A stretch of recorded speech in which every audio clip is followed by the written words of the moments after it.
You asked me, David, why I took up physiotherapy.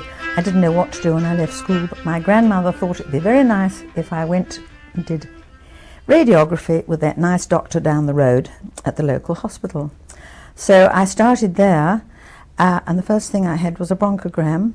And I have to say that I was a child who was terrified of illness. If I saw an ambulance, I probably couldn't eat the next meal. I was terrified of disease. I'd never been ill, nor had the family. How I got to the hospital and eventually stayed there for the whole of my life, I've simply no idea. The radiography was a bit frightening because there were two Irish girls who liked to have a long lunch hour because they liked a couple of the doctors. This was Red Hill. This is a small county hospital.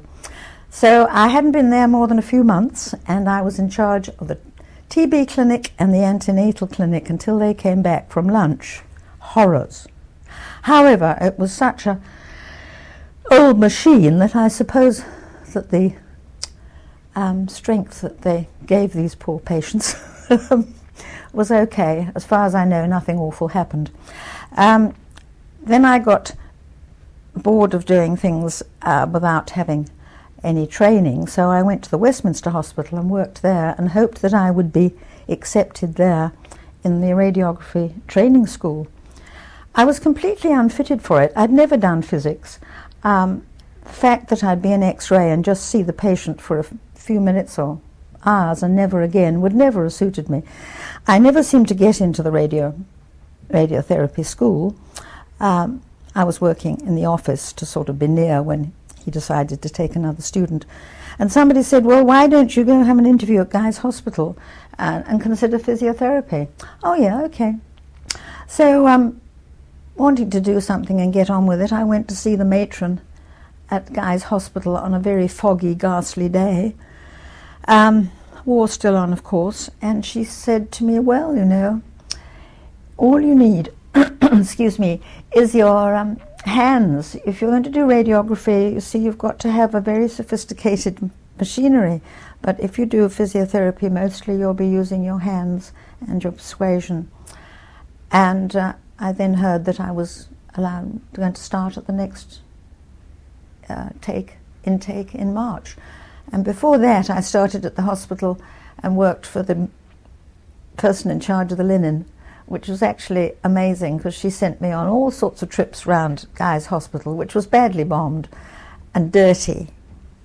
Dirt beyond anything you could ever imagine. And the basement of Guy's Hospital was actually leaked into by the Thames, so we all had to walk on our heels to get to our cloakroom. And when I tell you that the treatment room had red blankets and one pillow and those sort of Rexine things that covered the plinths, which we wiped over with some sort of disinfectant, I suppose, each day. We changed the pillowcases once a week. There was a changing place at the end of the treatment room, be it men or women, when we were training. They often didn't take off their hats, but they might have just taken off the garments needed to treat a shoulder or cervical spine or thoracic spine. They'd keep on every necessary bit of clothing that they didn't have to take off, but always the hats. And I'm quite glad now, because I suppose, poor things, they had knits, because the chances of baths and things in London and the war was dreadful, dreadful. And they were great, and we took all this for granted. And when I came to New Zealand and saw that we had a clean uniform every day. We had one uniform a week. The nurses had one dress a week with tight fitting under the armpits and clean aprons.